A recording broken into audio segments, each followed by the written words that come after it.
Hi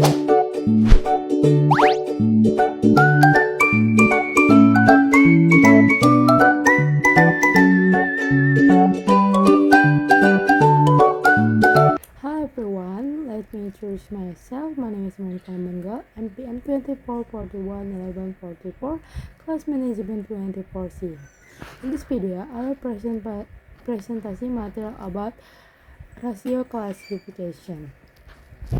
Oke.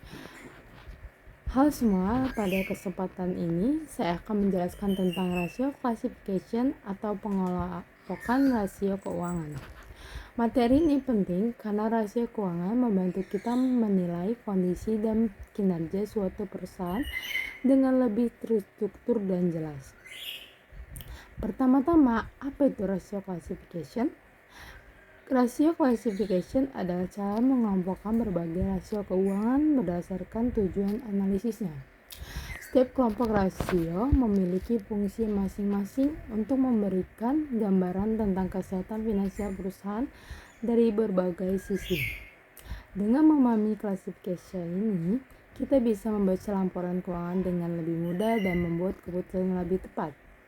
Kategori pertama adalah likuiditas rasio. Rasio ini digunakan untuk melihat kemampuan perusahaan dalam memenuhi kewajiban jangka pendek.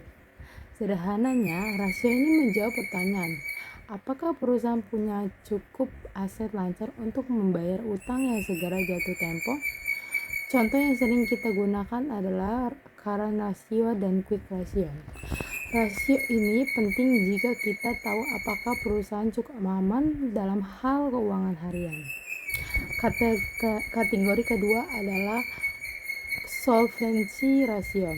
Berbeda dari likuiditas, solvency ratio menilai kemampuan perusahaan untuk bertahan dalam jangka waktu panjang.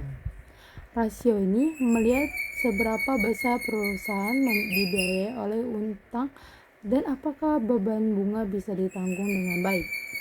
Contohnya adalah debt to equity ratio dan interest conversion ratio.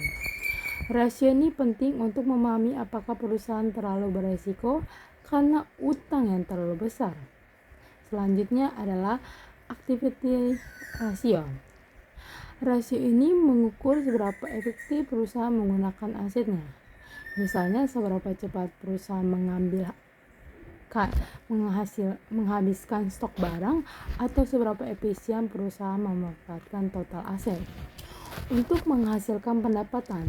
Contoh rasio aktivitas adalah inventory turnover dan total asset turnover. Semakin tinggi perputaran biasanya menunjukkan perusahaan beroperasi lebih efisien. Berikutnya adalah probability ratio. Rasio ini menunjukkan kemampuan perusahaan dalam menghasilkan laba. Rasio probabilitas memberitahu kita apakah perusahaan benar-benar menghasilkan keuntungan yang sehat dari penjualan aset atau modal pemilik. Contohnya adalah net profit margin, return on asset atau ROA, dan return on equity atau ROE. Investor biasanya sangat memperhatikan jenis rasio ini karena berkaitan langsung dengan keuntungan. Terakhir yaitu adalah market value ratio. Rasio ini biasanya digunakan oleh investor di pasar untuk modal dan menilai apakah harga saham perusahaan sudah sesuai dengan kinerja atau sesuai dengan prospeknya. Contohnya adalah earning per share atau EPS, price to earning ratio atau PER, dan dividend yield. Rasio ini yaitu untuk membantu menentukan apakah sebuah saham perusahaan layak dibeli, dijual, atau ditahan. Nah, sebagai penutup, classification sangat membantu karena memberikan struktur dalam menganalisis suatu keuangan perusahaan. Di setiap kategori rasio memberikan informasi dari sudut pandang yang berbeda, sehingga ketika semua rasio digabungkan, kita bisa mendapatkan gambaran utuh tentang kondisi sebuah perusahaan. Dengan memahami klasifikasi rasio ini, kita bisa dapat membuat keputusan bisnis dan investasi dengan lebih bijaksana. Thank you for watching in this video. Thank you so much. Bye bye.